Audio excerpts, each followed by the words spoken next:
Sin que nos demos cuenta, en nuestro día a día, muchas de las cosas que hacemos, cosas que parecen simples, pertenecen a universos legales totalmente distintos. Vivimos regidos por una división casi secreta, una tensión silenciosa entre dos maneras de entender la ley. Hoy vamos a explorar justo ese conflicto. A ver, pensemos en esto. La respuesta parece obvia, ¿no? Pues les aseguro que no lo es para nada. Y es justo aquí donde empieza todo. A simple vista, claro, son dos compraventas, pero para la ley no podrían ser más diferentes. Esta pregunta tan sencilla nos abre la puerta a una de las divisiones más profundas del derecho privado. Y aquí está la revelación. La compra del vecino es un acto civil. Se rige por un código pensado para las personas en su vida cotidiana. Pero la compra en la concesionaria, eso es un acto de comercio, gobernado por otro código completamente distinto, uno diseñado para los negocios. Ojo, no son solo reglas diferentes, son filosofías legales opuestas que conviven en un equilibrio bastante tenso. Para entender este choque de universos, vamos a seguir esta ruta. Primero, investigaremos de dónde viene esta división. Luego, exploraremos los argumentos de quienes querían unir estos mundos y, claro, de quienes defendieron con todo su separación. Veremos cómo el sistema legal mexicano le hace para manejar este conflicto y, al final, nos vamos a preguntar si esta división todavía tiene sentido hoy. Para entender bien la división, primero hay que conocer a los contendientes. De un lado del ring tenemos al derecho civil, el derecho de las personas, de la familia, de los acuerdos de todos los días. Y del otro lado, al derecho mercantil, el derecho del comercio, de la velocidad y del crédito. Ahora, lo interesante de esta tabla es cómo resume dos visiones del mundo. El derecho civil es protector, es formal, está diseñado para cuidar las relaciones entre la gente, con tiempo para pensar bien las cosas. Pero el derecho mercantil es pura practicidad, hecho para un mundo que no para. Piénsenlo así. El derecho civil se toma su tiempo para asegurar que un testamento sea justo. En cambio, el derecho mercantil necesita que un acuerdo para mover miles de contenedores se cierre en horas, no en semanas. ¿Por qué?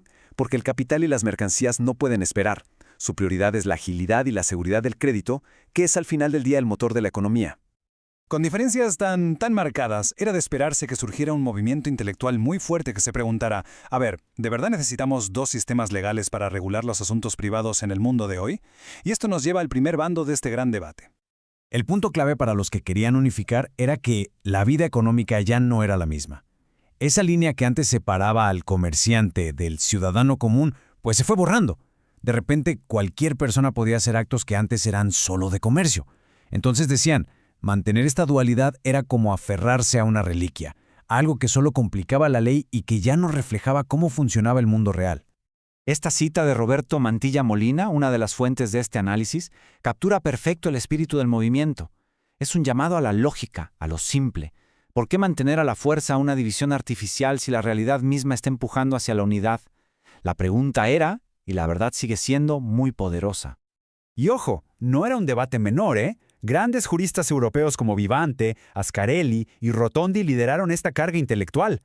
Ellos veían la unificación no solo como una mejora para su país, sino como un paso que se tenía que dar para armonizar el comercio mundial. Para ellos, el futuro del derecho era uno solo, simple, unificado y universal.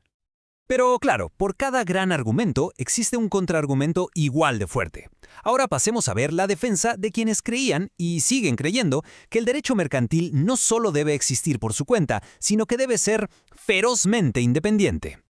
Para los autonomistas, el mercado no es solo otro lugar donde la gente interactúa, es un ecosistema con sus propias reglas de supervivencia. La velocidad de las transacciones, la importancia vital del crédito, el manejo del riesgo, todo eso exige un set de herramientas legales que el derecho civil, con su ritmo lento y su enfoque protector, simplemente no tiene. Y aquí tienen su mejor carta. El caso del Código Comercial Uniforme en Estados Unidos es quizás el argumento más fuerte de los autonomistas. Un país sin la tradición europea de códigos separados llegó a la conclusión de que el comercio moderno necesitaba reglas uniformes y especializadas. Lo revelador es que no fusionaron todo, sino que crearon un supercódigo específicamente para el comercio. Del otro lado de la trinchera intelectual, figuras como Valery, Hamel y Lagarde se opusieron de frente a la unificación. No lo veían como un avance, sino como un retroceso peligroso, uno que ignoraba las necesidades reales del mundo de los negocios. Para ellos, la autonomía no era un capricho histórico, era una necesidad para que el motor de la economía no se apagara. Diluir las reglas del comercio en la lentitud del derecho civil sería, desde su punto de vista, un error catastrófico. Bueno, entonces tenemos dos fuerzas en conflicto. La lógica de unir todo contra la necesidad de especialización. ¿Cómo resuelve esto un sistema como el mexicano? Pues la respuesta no es una victoria para nadie, sino una tregua muy ingeniosa. Un mecanismo de cooperación que se conoce como supletoriedad. La supletoriedad es en esencia una tregua inteligente. Reconoce que, sí, el Código de Comercio es la ley principal para los actos comerciales, pero también acepta que no puede preverlo todo. Así que cuando el Código especializado se queda callado, el Código General, o sea el civil, entra al rescate para suplir esa ausencia, para completar el rompecabezas. A ver, veamos cómo funciona esto en la práctica. Imaginen un asunto de comercio. La primera parada siempre es el Código de Comercio, es el especialista. Pero, ¿qué pasa si no regula una situación particular? Si hay un vacío, es ahí, y solo ahí, que se voltea a ver el Código Civil para buscar una norma que resuelva el caso.